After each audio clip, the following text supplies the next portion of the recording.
And we are live. Yes, hello everyone. Welcome to another episode of Amplifying F Sharp. Let's do a quick intro and then get on our way.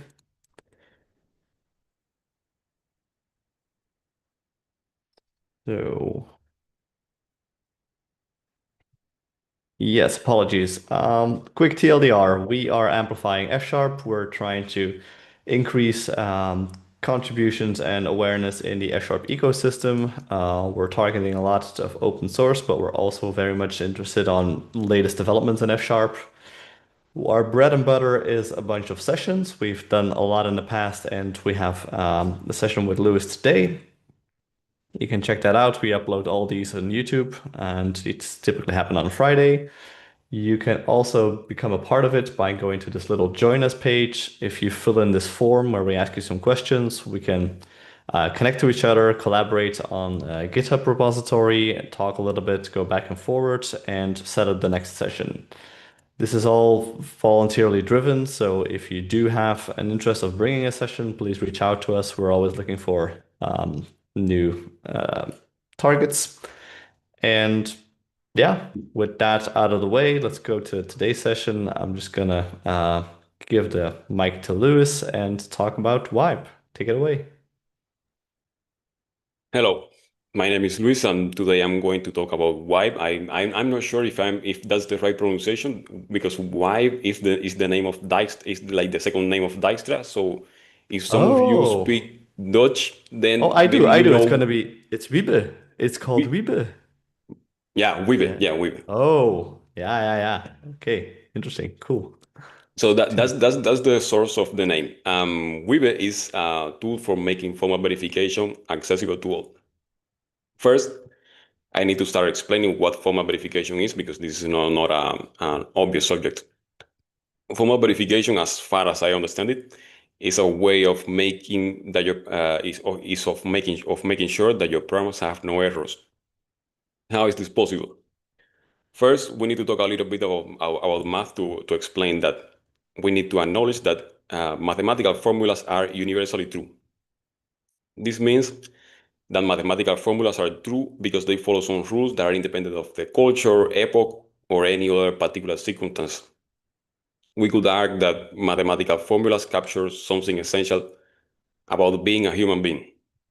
For example, we could have a calculator that says that 2 plus 2 equals 5, but instead of saying that now mathematics is different, we say that the calculator is broken because it failed to follow the rules of arithmetic. Now, this is here in the screen, you can see an example of equational reasoning, which is quite common in formal verification. Um, like, wait, so programs can also be represented as mathematical formulas. We can have like arithmetic that instead of numbers works with programs. The results also follow simple rules that are not tied to a specific implementation. And these rules are called formal semantics. Yeah. Here in the screen, you see an example of how formal semantics can be used to show that this if statement can be reduced to one of the statements that is defined in the branches. For example, if if not true, then A else B can be reduced to B because not true is equivalent to false. And then by the semantics of the if statement, then we can say that this is the same thing as the B statement. Now, um,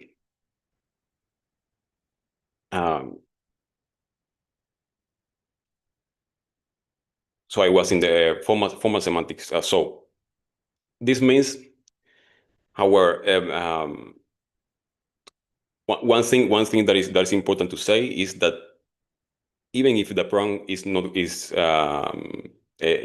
to be is not going to have error, that doesn't mean that we have 100% security.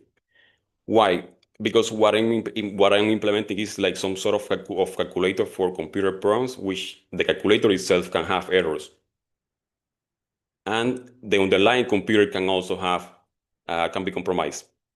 And in any of those circumstances, it's possible that some attacker has some execute some code, and it doesn't matter that your program is represented as a mathematical formula if the underlying calculator or the underlying machine running this proof is compromised. Now, how can formal verification be done? First, we need a theorem prover. And a theorem prover allows us to represent arbitrary abstractions in the language. The difference with the typical programming language is that these abstractions are meant to be used in mathematical proofs to be checked later by the theorem prover. While in the typical programming language, we tend to have abstractions that facilitate numerical calculation, the creation of user interfaces, and concurrent tasks. In particular, we can represent properties of programs in the language of the theorem prover. These properties can be automatically extracted from any common programming language like Rust or Python. The extract formulas are checked by the theorem prover after the user fills some gaps in the proof, if they exist. In the picture, we have a proof in Agda, which is a language and a theorem prover. However, Agda is written by and for people with advanced knowledge in computer science, which most engineers do not have today. And also Agda is not particularly specialized in extracting proof obligations from a programming language like Rust or F Sharp. Now, with Wybe, we have a tool that is accessible and is powerful at the same time. It uses predicate calculus, which is the same logic that we use every day in while and if statement with the addition of universal and existential quantifiers. It has integrated capabilities for extracting proof obligations from Rust, for example. This is a work in progress that I was doing for specifically for smart contracts in Solana because I was presenting this project in a Solana hackathon. But of course, it can be also this proof can be extracted from any programming language that we develop in the future because the parsers itself are quite easy to build. Also, it has first-class IDE support since Wybe is just a DSL on top of F Sharp. And behind the scenes, it uses an engine for checking the proof, which is called Microsoft C3 or Z3, which is industrial, is quite professional theorem prover that you can use as a library. And here we have like some reactions on social media when I released this like a month and a half ago.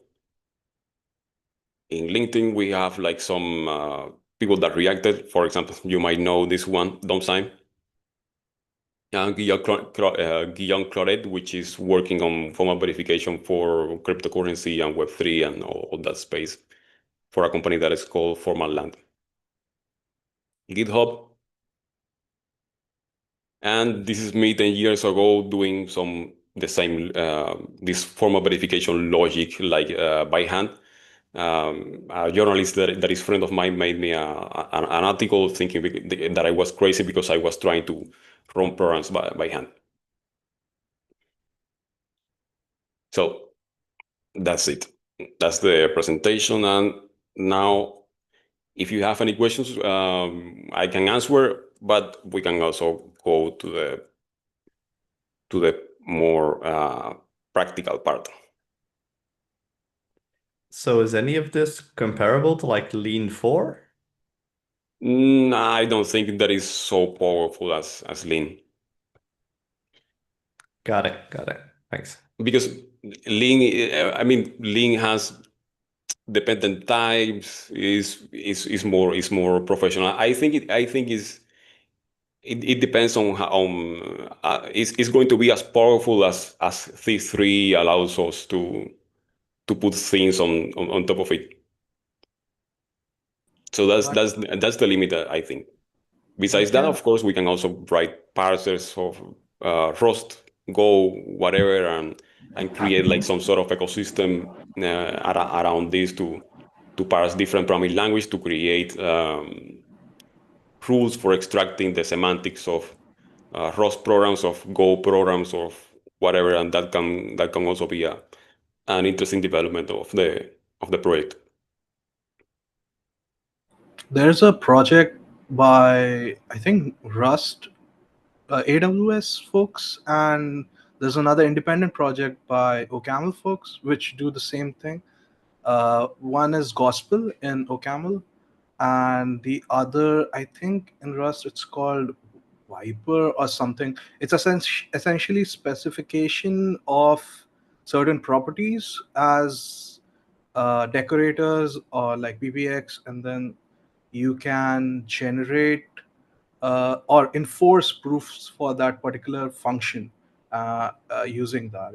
And it can be done easily in F sharp using like properties, decorators stuff. Uh, that's kind of also something interesting that I think it can be done to this project. Yeah. Yeah, that makes sense. One of the things that I was thinking for extracting proof will be like, I don't know if these decorators are the same thing, but it's about it would be like having like comments that are annotations on the code saying like, until this point the code needs to have the program needs to have this property true, and that could be done by comments or by like the same functions of the programming language, but we have to make sure that they are not going to be executed when they are compiled to production code, because this will be just code for extracting the semantics of the program. Yeah, something like that. Yeah.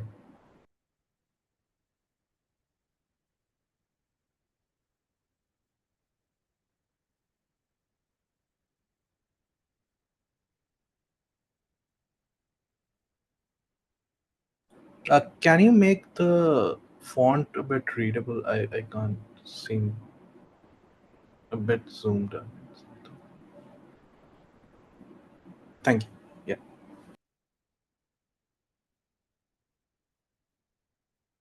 So the way this works, I'm going to show how we can prove like some theorems. And the first thing that we have to do is create an F# script. And in this F# script, we are going to put some definitions, and these definitions in particular are going to be the proofs that we want to run.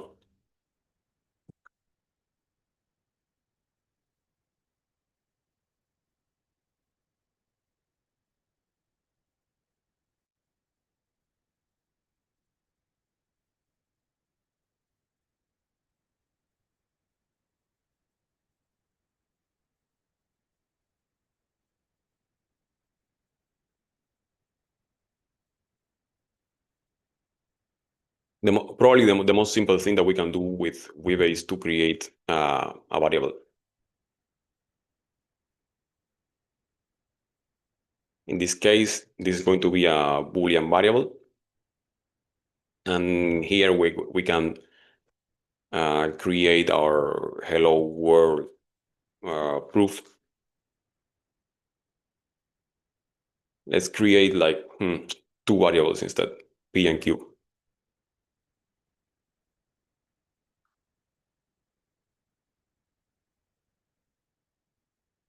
And now we write the proof as a computation expression. First, we have to declare the theorem that we are going to prove. And we are going to prove that the Boolean equivalence is symmetric. We all know the equals operator that works for any number Boolean, but in the case of the Boolean, it has a very interesting property that is associative. For example, if we have something like this with numbers, we have that 1 equals 2, but then we cannot say that this is associative, because 1 equals 2 is going to be replaced when we evaluate to true. But then true is a Boolean and 3 is an integer. So, but with Boolean happens something different. If we have true equivalent to false, equivalent to true, we can evaluate this part here, and this reduced to false. And now we have a formula that has that is well typed, and this doesn't happen for integers or any other type.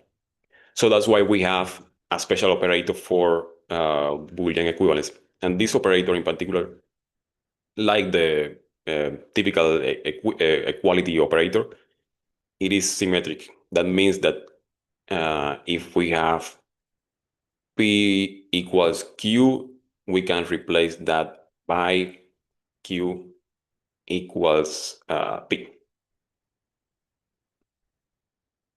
And now, to prove this, we can call the check theorem function and pass a list of theorems.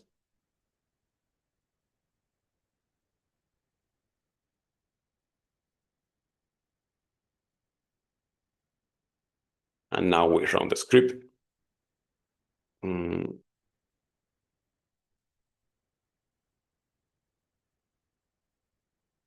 I think that the terminal font is quite small, right? No, it's readable. It's readable? Okay. Yep. So let's execute the script. And it says that indeed hello world is a valid theorem. We can do a little bit. This is a stupid question, but in true and false, doesn't this prove contradiction? If those are booleans, Sorry? false equivalent to true, doesn't that prove contradiction? And This is the here is just an example that for that I was using for explaining why we have a special operator for equality between booleans. This in I guess in some system it could be treated as contradiction because, for example, if in for example in rock or Lean, if you have a proof of false, then it means that there is a contradiction in the system. So you cannot if you have a problem in your theorem proof if you arrive to a proof of false. However, in the typical predicate calculus that we're using here, in the predicate calculus that we use in if statement, you can have false and uh, true, and this is a valid expression in an if statement. Or you can have false equals true in Python or in C, and this is also this is going to be reduced to false. So this is valid. This is valid logic in Python and in this version of predicate calculus. In dependent type logic, I think is different for Agda or Ling. I yeah. think that it's going to be a different story to deal with these things, but this is not relevant to the proof. Okay. I was confused. Thank you.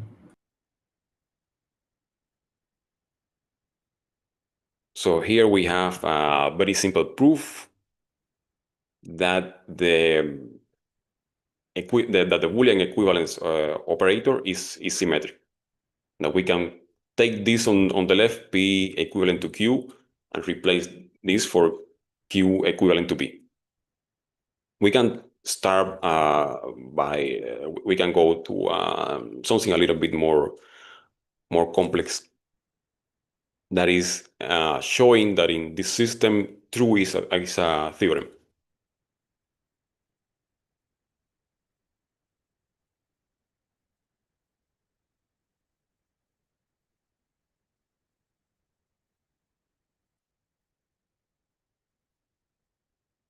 And to prove this, we are going to need to start with these two axioms here that I'm going to write. These axioms are already written in the Wybe library, but I'm just going to put them here just to make things a little bit more clear.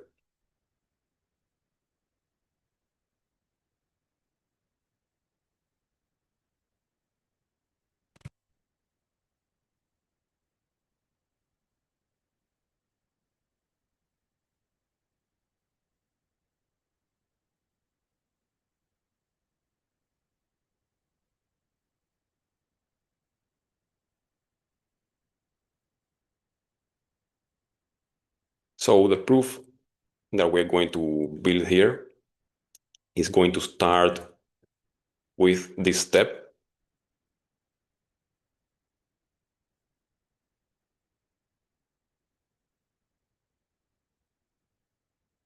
This is something that we can bring because this is the symmetry of the equivalence operator, and this we have in our system. We already have that this is an axiom. So an axiom is just something that we can assume by default, and on top of axioms we try to prove theorems. So I can include the body of this axiom here, and this is going to be valid for making a proof. And now I have to transform this formula here using, I'm going to use this theorem here. No, this is actually an axiom too, that says that that true is the identity of the equivalence operator. That says that if we have a Boolean variable equivalent to a Boolean variable, that's equivalent to true. These three things can come in the this is valid, and we can use this axiom here.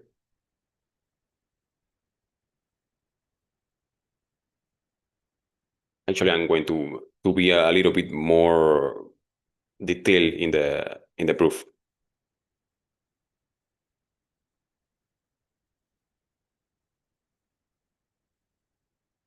This step here is quite easy to see because this is just the symmetry axiom applied to this part of the formula. For example, we can say that Q equivalent to P is the same thing as P equivalent to Q. Why? Because the equivalent operator is symmetric. And now it's obvious that we have on this side P equivalent to Q, and we have P equivalent to Q. And this has exactly the same shape as the identity of equivalence.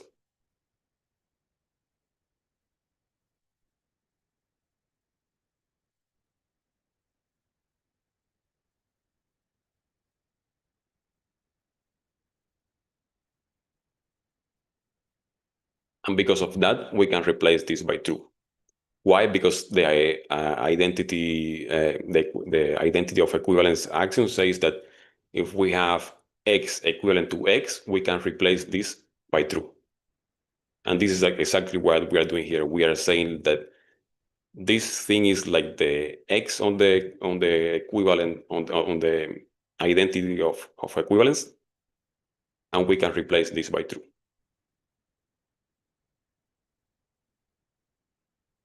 And now that we show that this thing here that is an axiom is equivalent to true, then we have a proof that true is a theorem. Then we can check this by passing the proof to the check theorem function. And now we can run it.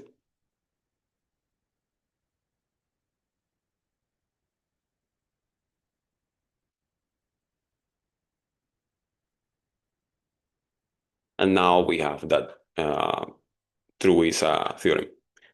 With Wybe, we can do some more things on the proof, like inspect. This is reported. inspect like a summary of the proof, and sometimes a step of the proof fails, and we can use these functions here that we pass as piping here, that we can use to show a specific step and some other details of the proof. When we run this, we can see some out. What?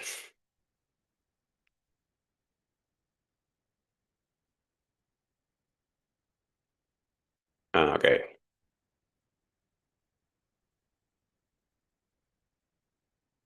I need to do this.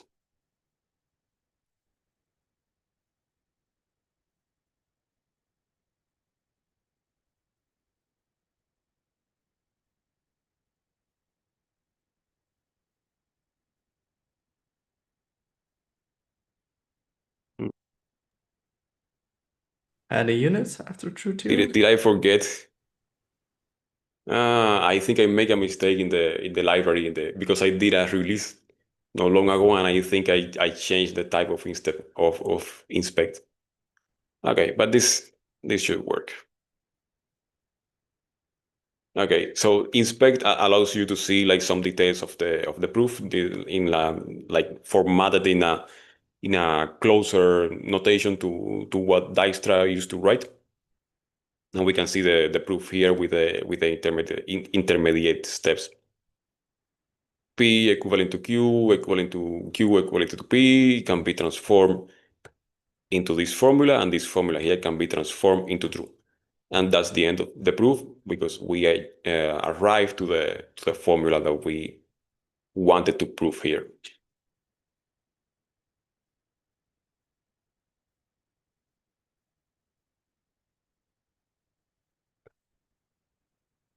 Besides the summary, I can tell it to show me the step at 0, for example.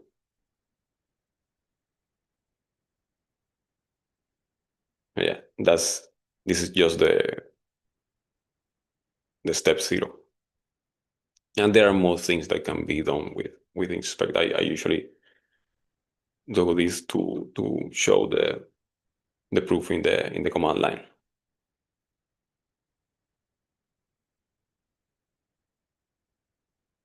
Now, before I wasn't using C3, I was creating like my own inference engine. And now, because I'm using C3 is so powerful that I just don't need to include these steps. For example, I can say I can delete this step and even delete this theorem here and say that this is going to be equivalent to true, and just tell C3 find the way of doing this. And when I run the proof, then it's going to say that yes, this is also proof. And because of that, many of the proofs right now, if you look in the source code, some of them are quite detailed, but they could be practically like reduced to something like this, because C3 is able to prove so many things. This is a small demonstration of what can be done with Boolean, but it's also possible to right now to have integers in the proof. I can also show how to do some proof with integers if you don't have any questions, or you want to see something here in particular.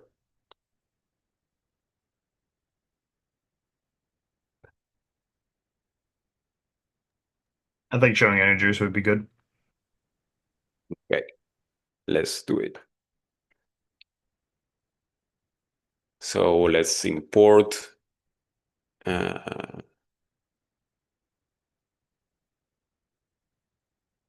integers.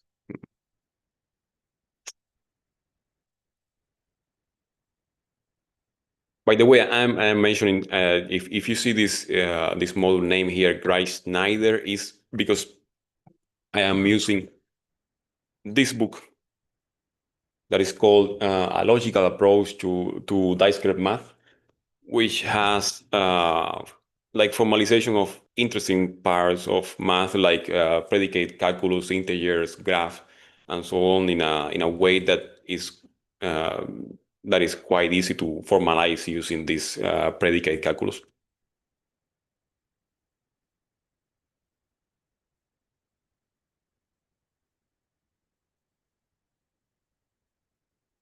So now we have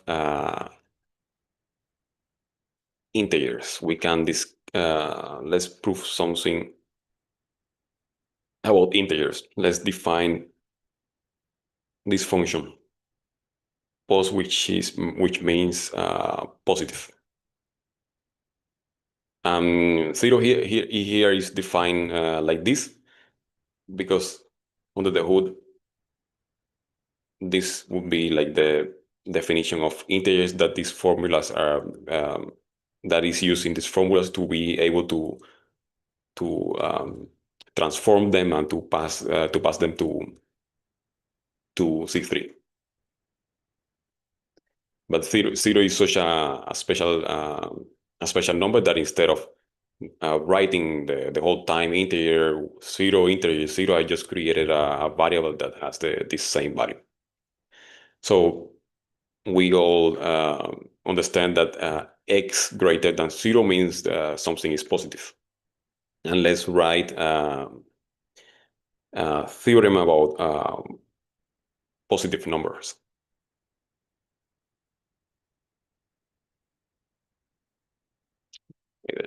I'm going to call this th0.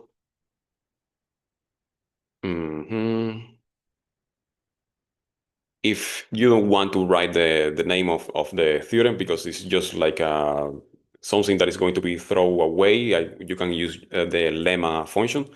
And now instead of passing a name like theorem before, you can pass a formula. And that's going to work.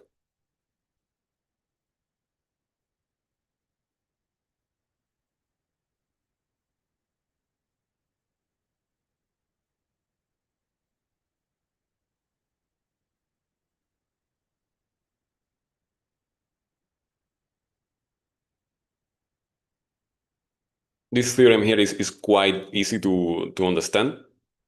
It says that if x is different from zero, then x multiplied by x is going to be a positive number.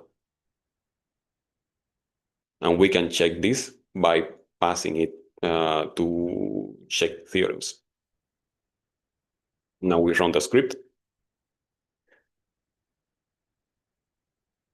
And it says that it's true. X different from zero implies that x multiplied by x is greater than zero. By the way, I think that we haven't shown when a theorem fails. I think it makes sense to show what happens when we put something that makes no sense.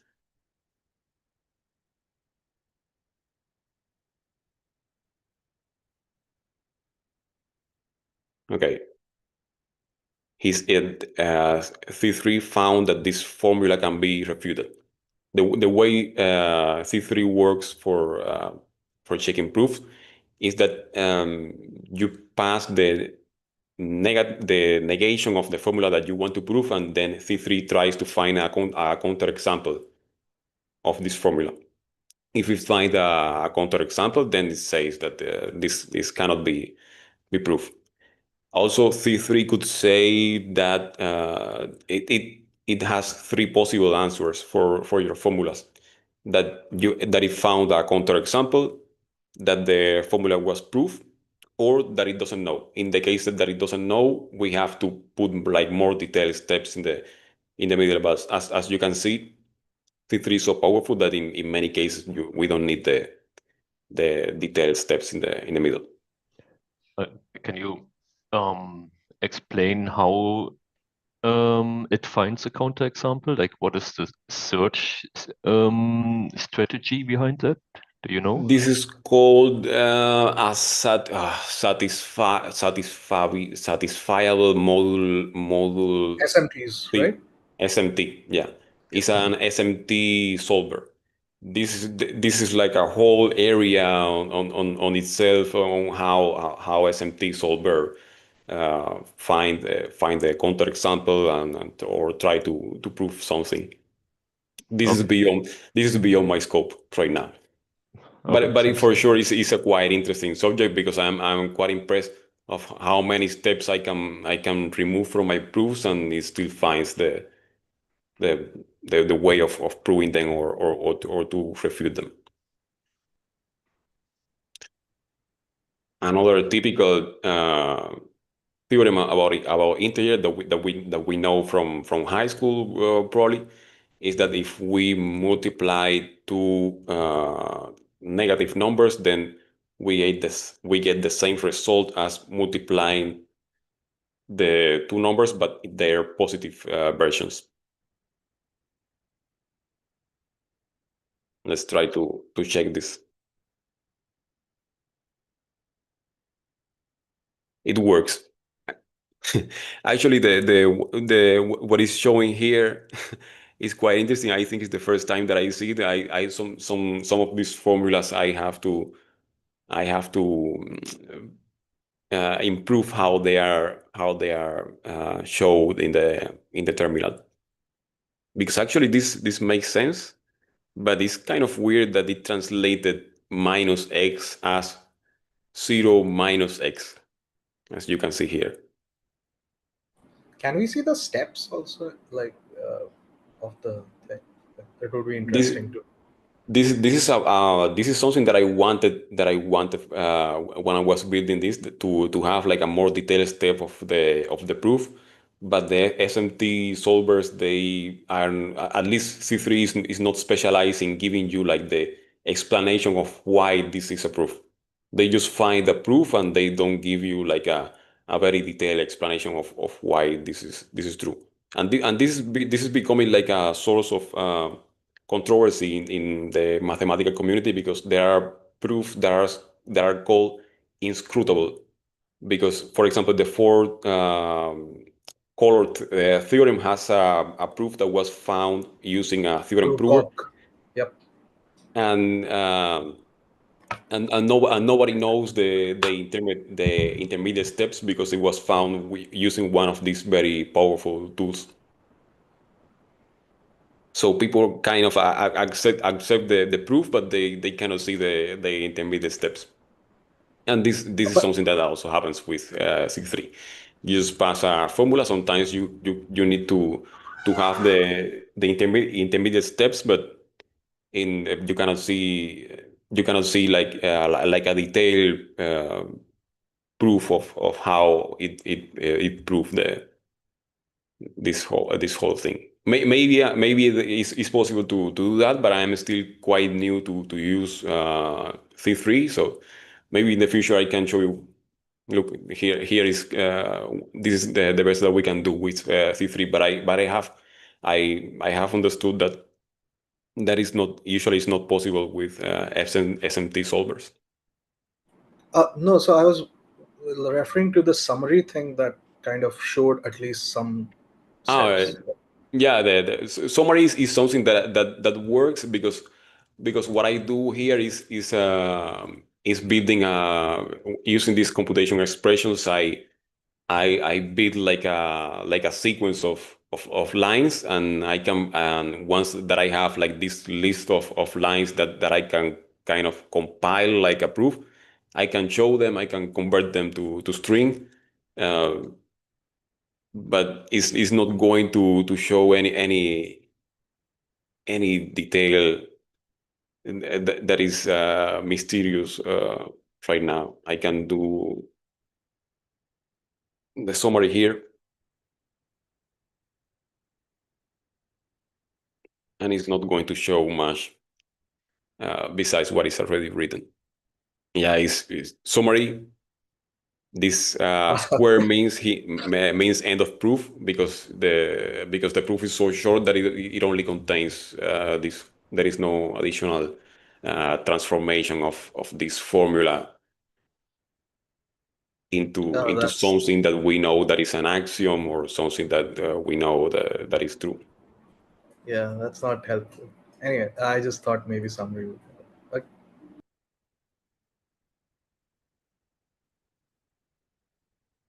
Mhm.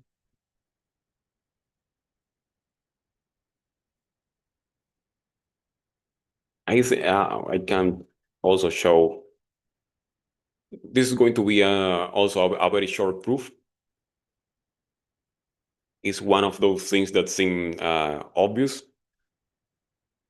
that if we have x less than x less than y, then from that implies that x plus z is less than y plus z.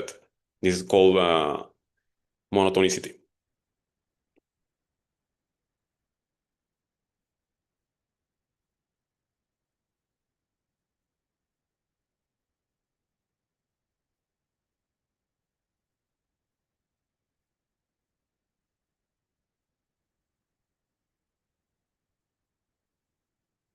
And here we have it.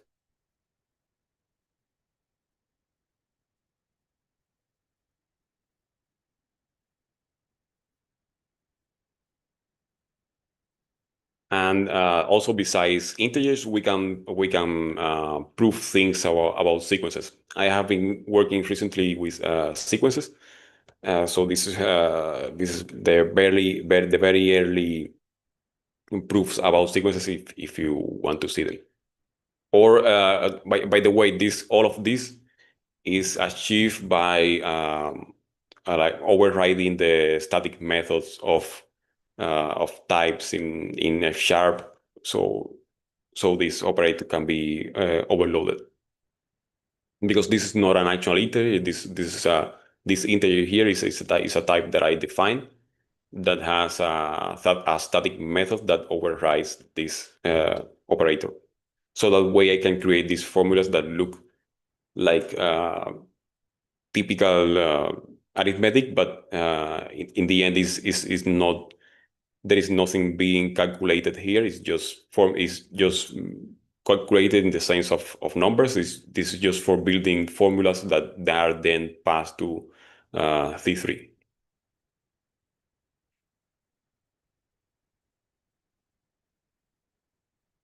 Also, another questionable thing that I'm doing is overriding the equal operator because this allow me to write things like this.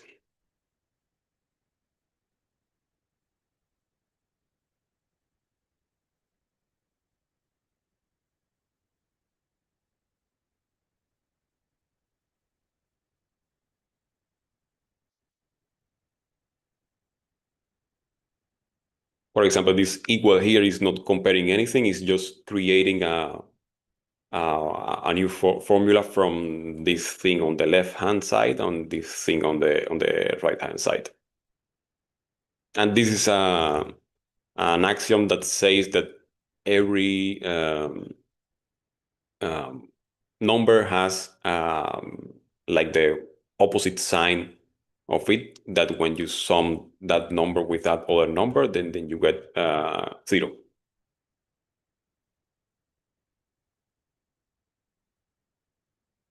This can also be checked.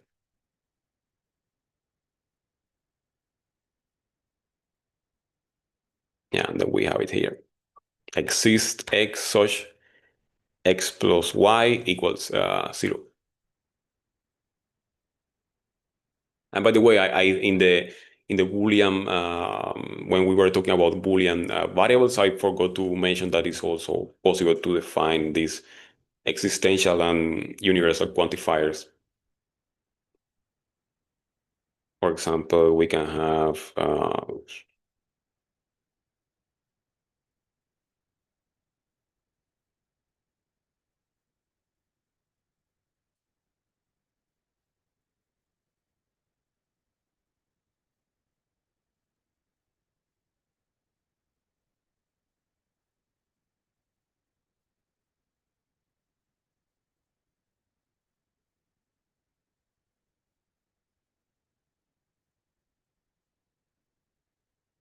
it's possible to write things like this.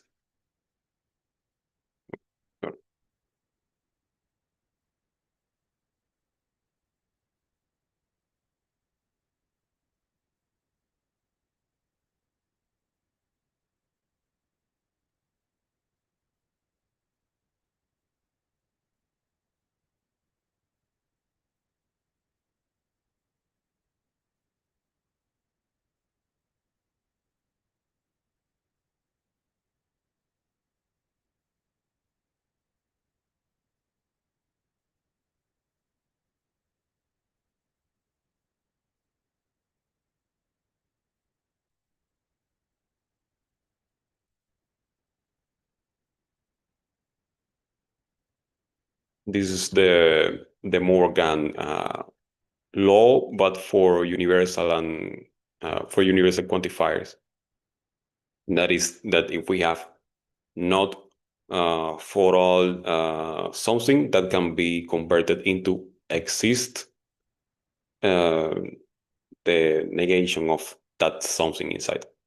So we can move if we have a formula like not for all, and this is the body of the formula, we can say that this is equivalent to exists not that something that we have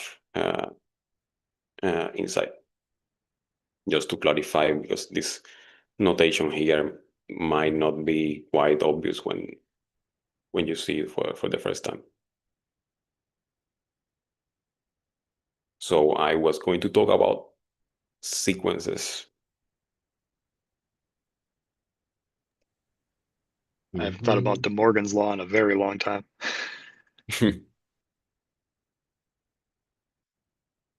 Yeah.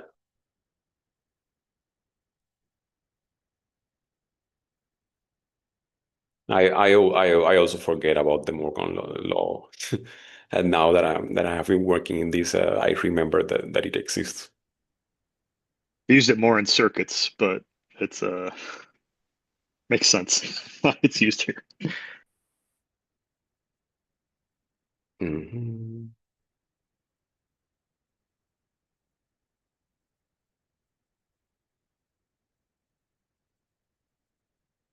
So in sequences, what we have is something that you might recognize from functional programming, which is the cons definition or the cons operator, which here is just a constructor, because what we do here is just constructing formulas to then pass them to C3. I don't know how to call this theorem, but let's use this name.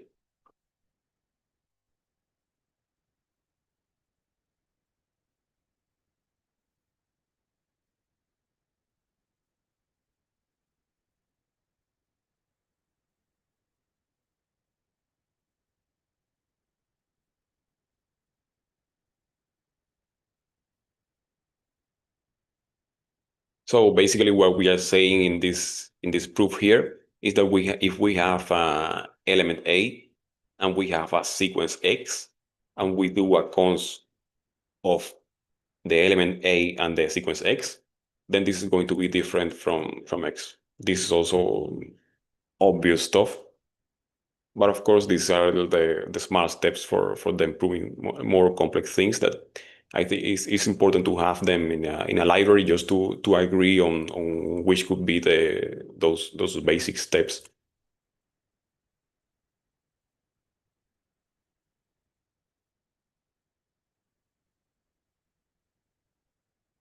Now let's run the proof.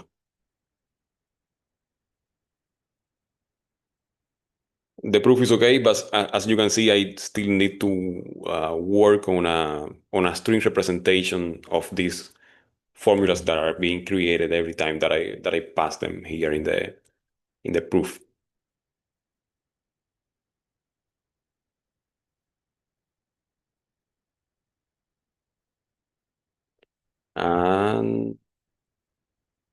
And this one is hmm, this one, is also interesting.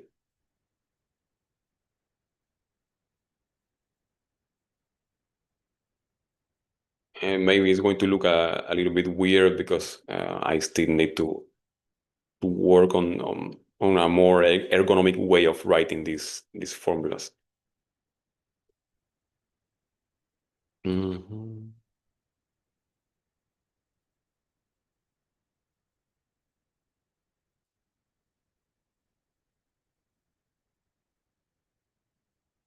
So basically what this is saying here is that the length of doing cons of A and X is going to be 1 plus the length of just X. But it's just written in a way that I still have to improve to show these formulas in a way that is more friendly to the eye. And we can also run this proof.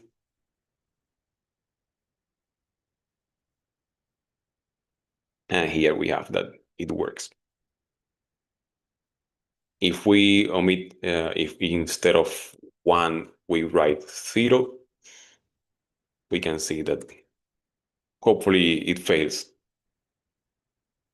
The formula was refuted.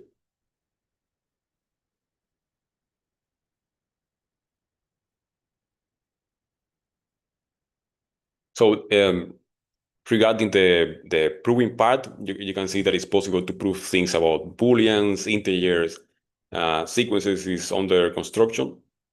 And I also have I'm also writing a tool for extracting the proof from Rust in this case. So basically, um, this is that part is also under construction. There is a Rust parser, and it's possible to say to the tool, please extract some proof obligations from the Rust code, and then what it writes is proofs like this one here that have lemmas, theorem, blah blah blah, something here, and it creates like a script like this that we can run and check, and in case that the proof fails, for example, like here, then we have to add the missing steps or to check that if the Rust program might have an error, Rust or Go or whatever.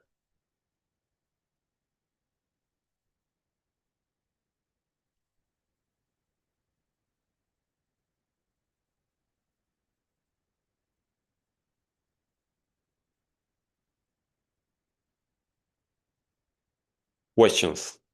Anything that you want that you want to try?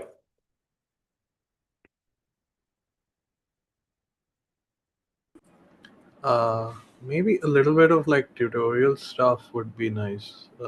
There is an existing tutorial, or a lot of tutorials on Z3, which can be ported to support Wybe. Wybe. I don't know how to pronounce it.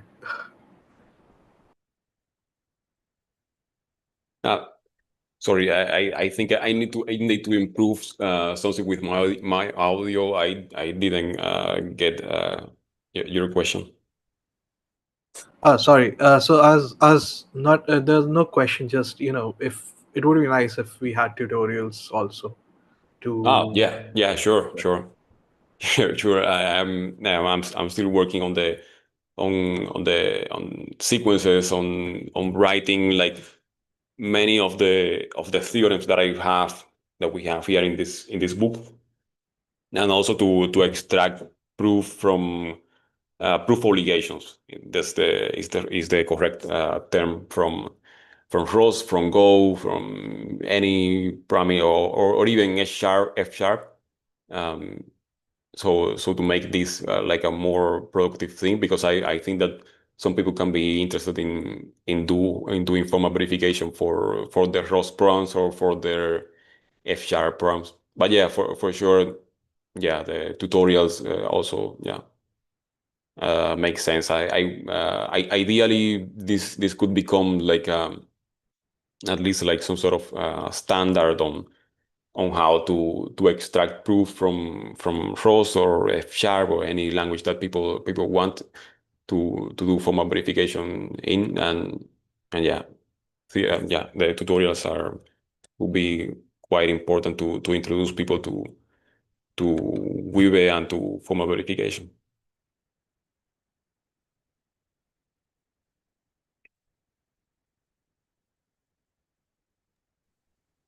Maybe one other thing to kind of show is just a little bit of the code base, and if anyone was going to contribute, where you would want people to get started, or like where a good place to get started would be. Yeah.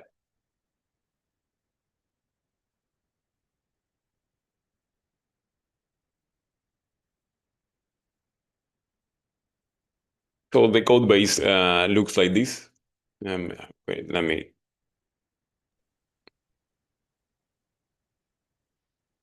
In the repository, you can find basically here the parsers are where the ROS parser is defined. This is a ROS parser made with AntLR. And the grammar is something that I copied that was already defined.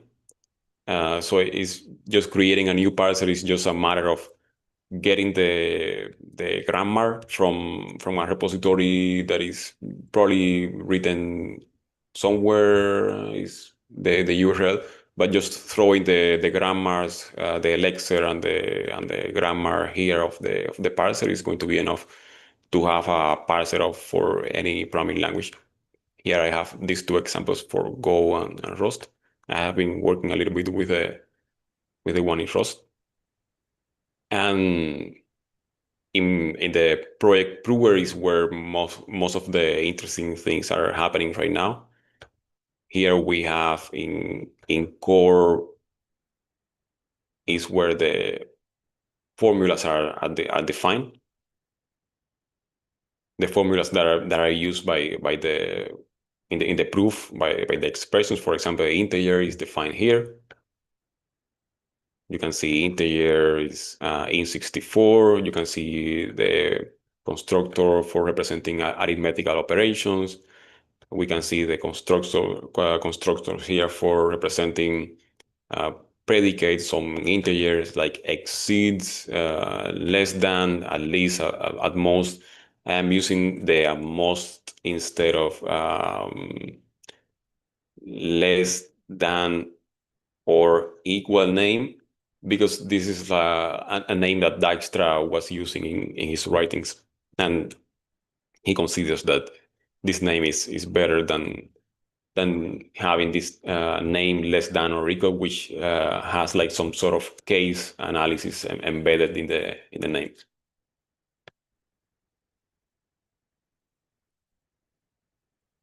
So here you can see the constructors for defining those those operations between integers. Also, we have the is the divisor, which I haven't tested so far, but this allows us to prove things about divisibility of integers. Yeah, you can see that like a type like integer has like its representation as a string. How you can create a representation of string, and the overrides that I mentioned before of these arithmetic operators that instead of being used for doing arithmetic are used just for constructing the formulas out of smaller instances of integers. And same thing happened for proposition, which is the type holding the values true, false, equals, differs, not, and all the Boolean operators. Equivalence, inequivalence implies, follows, for all, and exists.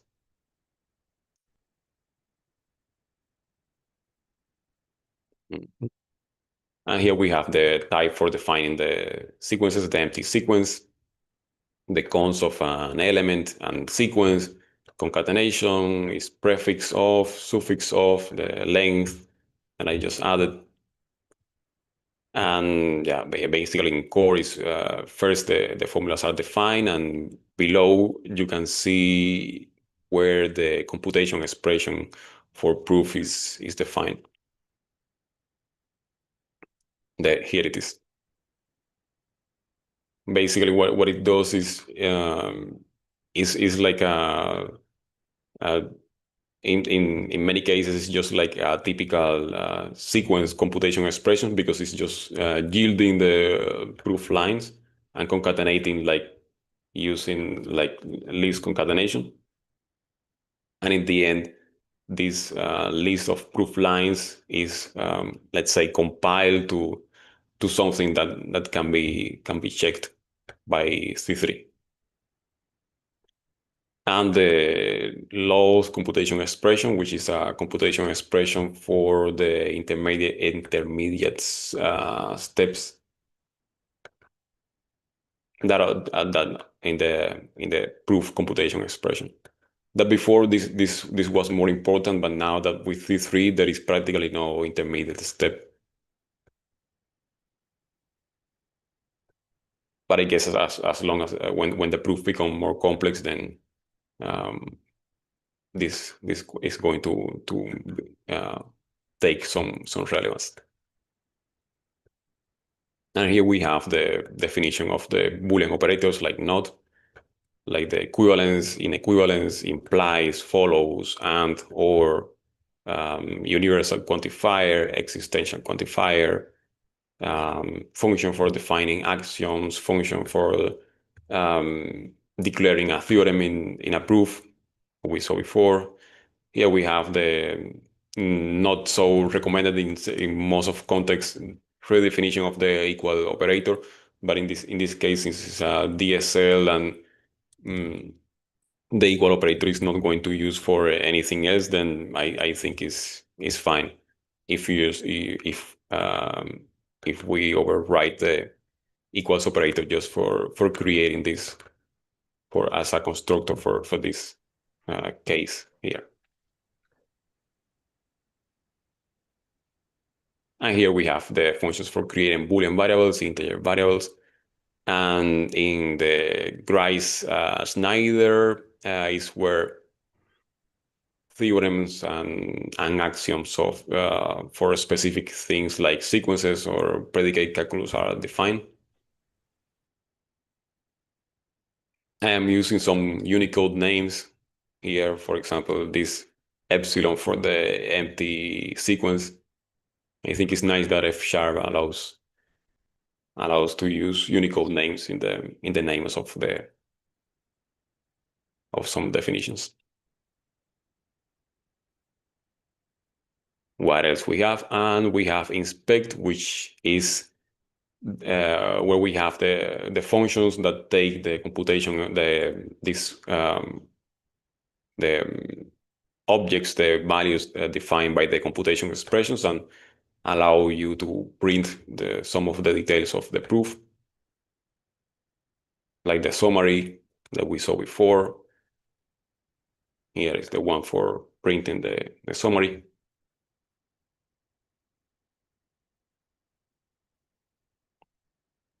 And that's most of the prover part. And here we have, in the tool project, we have the code for emitting proof obligations, which is this is the part of the project that it reads, for example, a ROS file and extracts proof obligations, and then writes F# script where you have to fill some steps in order to be able to prove some properties about your Rust or F# program.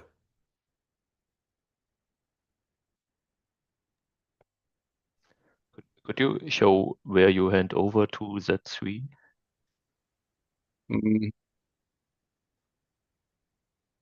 This is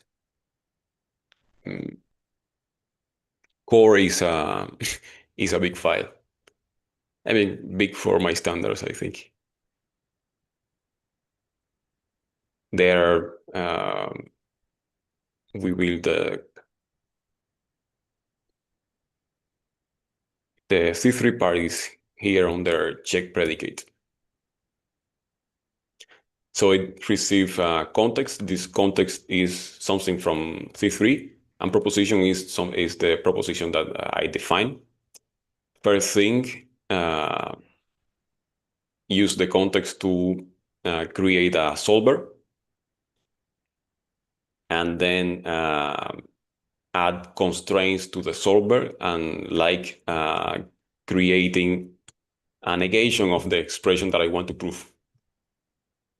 And then I call solver.check, and I get three possible things: satisfiable, unsatisfiable, or unknown. If it's unsatisfiable, it means that it didn't find a counterexample of this formula of not expression. Expression is what I want to prove. So if this is not satisfiable, that means that expression is proof. So it's like kind of like backwards, because I have to put some. I try to this. I have to say to C3, try to disprove this, and it says I cannot disprove it. Then I consider that the formula is proof. Now, if it's satisfiable, it means that it found an example that this whole thing is true, which means that that expression is not true for the particular case that it found. An unknown means that there are some missing steps that C3 automatically cannot cannot prove or disprove the formula that I created.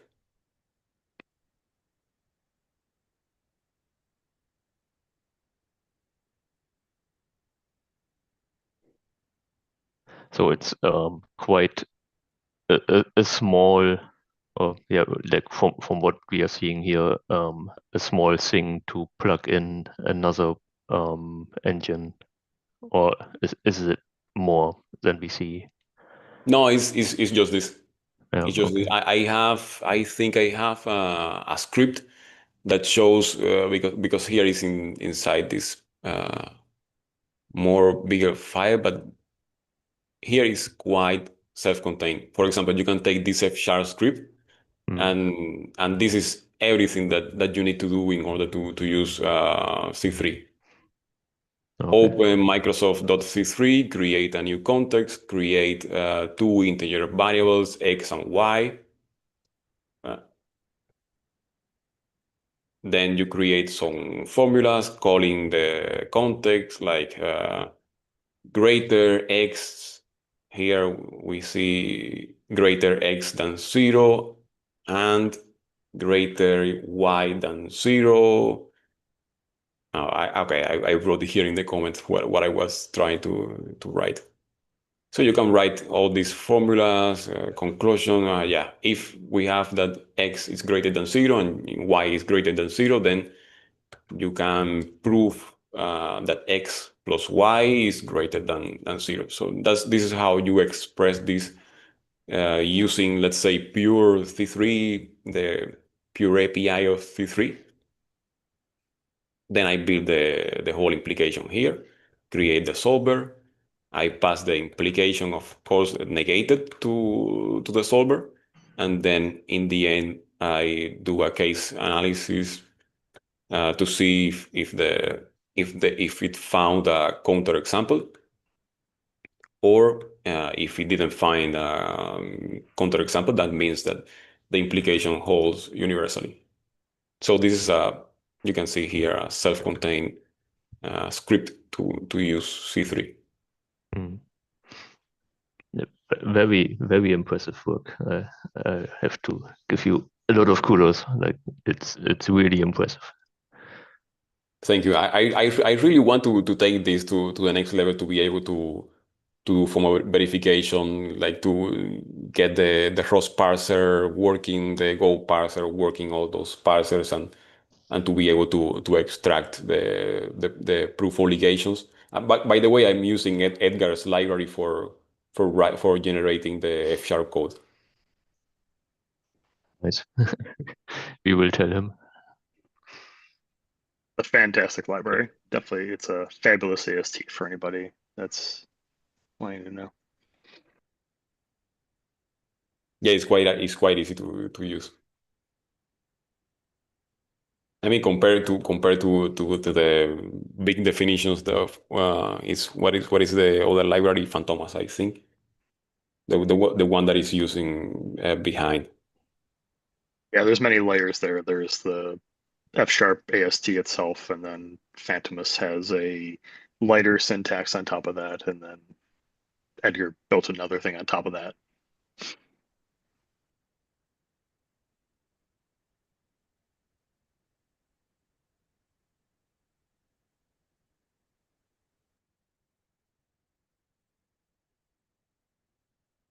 I think it's C3 is like one of these hidden gems. Is there just as a NuGet packages, as a NuGet package, and people kind of doesn't know that it exists, but it's quite obvious that we can do so many interesting things with it. Like for example, this project, but but for somebody that doesn't want to learn, I don't know, Lean or something like that, they can use C3 to prove many interesting things just using this typical like high school logic or the logic that we use every day for predicate calculus in just an if or a while statement.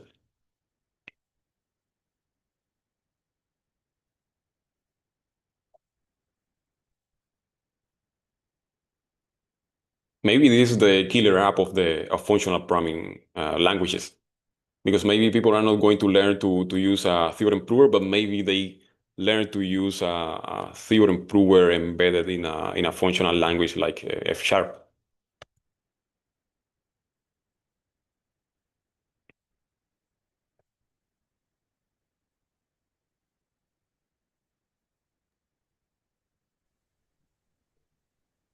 All right.